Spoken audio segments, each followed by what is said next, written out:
We're counting down the days to a Supreme Court ruling on Prop 8. Marriage may go to the voters in Ohio, but there's some dispute over timing. New polls show ongoing progress in California and across the nation, and New Mexico's Attorney General addresses the challenges to his state's marriage ban. At the American Foundation for Equal Rights, I'm Matt Baum, and welcome to Marriage News Watch for June 10, 2013. There's only a few days left for the Supreme Court to rule on Prop 8. So far, they've set aside June 10th, 13th, 17th, and 24th for rulings, but they could add more days before the end of the month. Visit AFER.org for an illustrated guide to the various ways the court could rule, and subscribe here on YouTube for breaking news alerts on the case. In a surprise announcement this week, Freedom Ohio unveiled plans to bring marriage to voters in 2014. They also claim to be working with the Human Rights Campaign, Equality Ohio, Freedom to Marry, and various other organizations. But within a few hours, those groups sought to distance themselves from the move. According to various spokespeople, there has been conversation, but no agreement on timing. An Ohio ballot measure in 2014 would face tough challenges.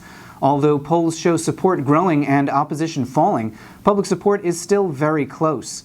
For comparison, organizers in Oregon have announced a ballot measure of their own in 2014. Polling there shows marriage with a lead of nearly 10 percentage points. And when Maine successfully brought marriage to the ballot in 2012, polling showed a lead of nearly 15 points.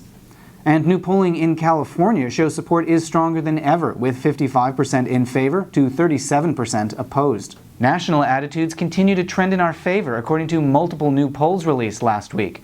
We have more data on marriage now than ever before, which allows us to paint a highly precise picture of the growth in public support. We'll be keeping a close eye to see how that trend is affected by the ruling on Proposition 8, which is expected before the end of this month.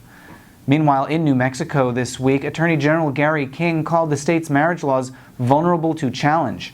The ACLU has already filed suit over the state's refusal to issue marriage licenses, and last week a second couple filed a lawsuit of their own.